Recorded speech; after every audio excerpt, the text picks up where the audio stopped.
So now we're going to hear from a few neighbors. So we've got Linda Gonzalez, who is from Elmhurst, will say a few words, and then we'll have Francesca. Here in Sacramento, Mayor Steinberg and our City Council representatives are proposing changes to single-family housing at the local level, which is very similar to what is being proposed in Senate Bills 9 and 10 statewide. Our officials in Sacramento claim that these changes are necessary to address the housing needs in Sacramento, and they claim that these changes will make housing more affordable and more equitable. These are the same types of reasons that are being used by elected officials and people who support Senate Bills 9 and 10. Yet, they have not provided any data to support that any of that is true. In fact, the information we have obtained indicates that these changes will actually be harmful to our members of our community who want to buy homes and to ordinary people with modest incomes. This is so because these laws open the door to big money developers and investors who already have the money to buy homes, tear them down, and build multi-housing units for profit and rentals. The reality is that these changes will very likely drive the cost of housing up and serve as a way to keep ordinary people out of the market to buy a home. For example, the data we've obtained indicates that one of the largest home builders in the country is already planning and investing billions of dollars to invest in built-to-rent housing. Senate Bills 9 and 10 will therefore actually harm people, ordinary people who do not have the money to compete with institutionalized developers, real estate investors, or high-income earners to buy a home. Our communities will also be harmed because instead of encouraging and allowing home ownership, ordinary people will be forced to rental housing. Our elected officials are therefore very mistaken that these policies that are behind these laws will lead to more equitable and affordable housing. And another concern which is important to me as an attorney is that approving these laws is bypassing the detailed review and study that our elected officials are required to follow under CEQA, the California Environmental Quality Act, when new development is proposed. CEQA is very clear that our elected officials are required to study and evaluate any development and its impact to the environment, public services and infrastructure, including roads, water, power, and sewer. Passing these laws will allow our elected officials to totally disregard CEQA, a law intended to require them to assess any harmful effects to us and as members of our communities. And lastly, what is most concerning to me is that these proposed changes, the way that these proposed changes have been processed by our elected officials, they are being rushed almost by intention to avoid public input or awareness. This is shameful, especially here in Sacramento, because the proposed changes were developed without input from the people most affected by the proposed changes during the height of COVID restrictions and the shutdown, when everyone in California, the country, and all over the world were literally focused on life and death health issues caused by the pandemic. We want to send a message to our elected officials that they cannot take the easy route. It's time that they step up and perform their legal duty to study and evaluate the best approach to address our housing needs in California and Sacramento, with input from not only big money investors, but ordinary people who want to protect single-family housing to raise a family. We are asking our elected officials to vote no on Senate Bills 9 and 10, and in Sacramento, for them to vote against destroying single-family housing. Thank you. Thank you very much, Linda Gonzalez. So now we have a representative of the Blessed Child Community Association, Roz Myers, to speak. I can hold that sign there. Thank you, Roz. Thank you. Good morning. My name is Roz Myers, and I'm the community organizer for Blessed Child Neighborhood Association.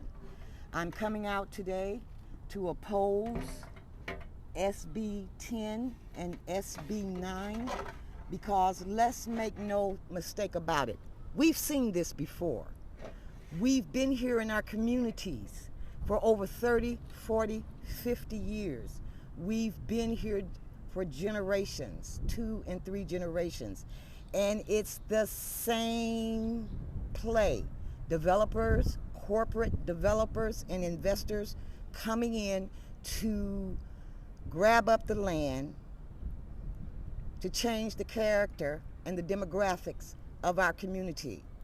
When language is embedded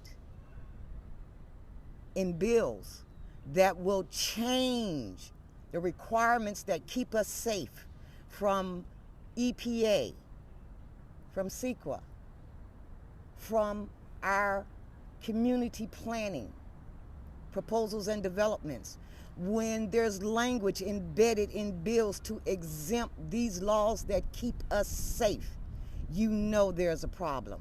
We currently have a brand new pre-K to second grade school on Meadowview in our area where some of the plan proposals have been identified with no regard to the air quality of our young children, with no regard to the traffic that will go along that thoroughfare from our schools to our community centers that service our seniors and our children after school and after school programs. There's a problem.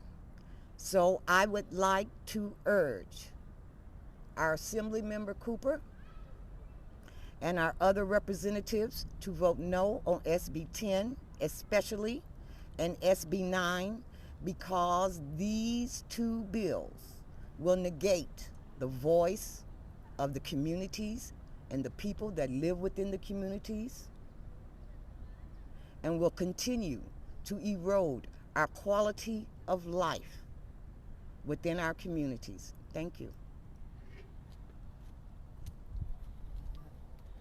Thank you very much, Roz Myers. We have two more speakers. I would like to introduce Francesca Ritano, who is a tree advocate, and then we will have Scott Kaufman. Here you go. Hi, my name is Francesca Ritano. I'm a member of the Urban Forest Master Plan Stakeholder Group for the City of Sacramento, as well as a Elmhurst Neighborhood Association neighbor. We will lose many mature trees under this proposal. 80% of the tree canopy in California cities is in front and backyards, in other words, in our neighborhoods. To view our yards and green spaces as a blank canvas and as underutilized land is wrong. A tree in a building cannot occupy the same space. Yet trees play an invaluable role in our environmental quality. They provide shade and cooling, especially necessary in a city like this. They trap air pollution, they sequester carbon, they filter the water so that it drains into our aquifers. On the other hand, loss of trees creates heat islands, which result in increased energy usage, increased air pollution, increased greenhouse gases, and eroded water quality. To think that increasing density, especially in our desirable neighborhoods, is going to somehow magically lower the cost of housing is just wrong. It's failed trickle-down thinking that hasn't worked in Vancouver, BC, it hasn't worked in New York, it hasn't worked in Chicago, it hasn't worked in San Francisco. Even Midtown's more expensive than my neighborhood, and that's the density here. So it's going to take political will, innovative ideas, and funding to solve our affordable housing crisis, not a big free-for-all for developers, investors, and land speculators. In addition, if these bills pass, what's going to happen is that under California law, a city cannot lower density. SB 330 provided for that, SB 8's nailing it in until 2030. So our neighborhoods will never be the same.